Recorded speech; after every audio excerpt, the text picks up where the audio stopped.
Ние написахме, че не всички страни в Европа са в Европейския съюз. Че Одата на радостта е химна на Европа.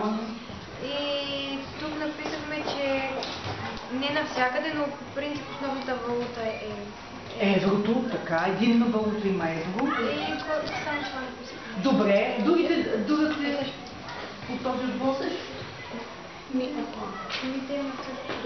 Добре. Да считаме ли, че номер едно? Кажи, Петя.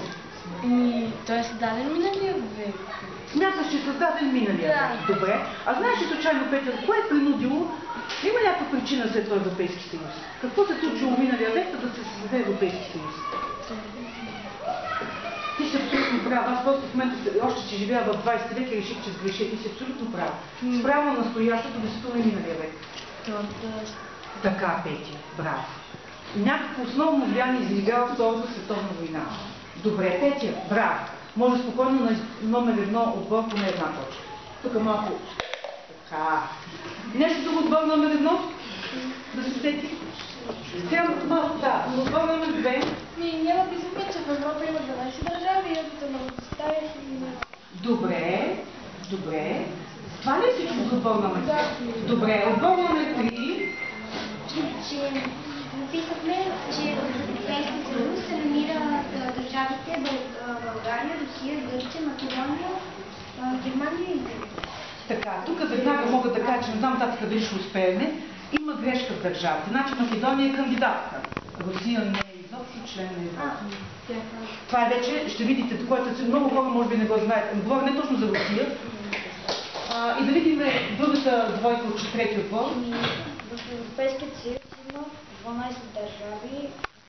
Има много силни държави, като Германия, България,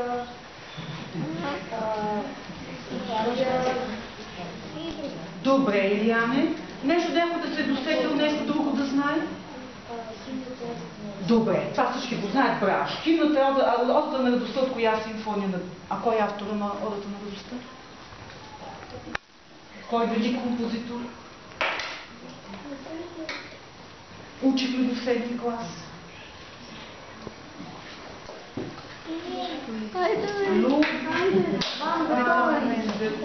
Бетовен е авторът. Ма ти участваш също ли, Ваня?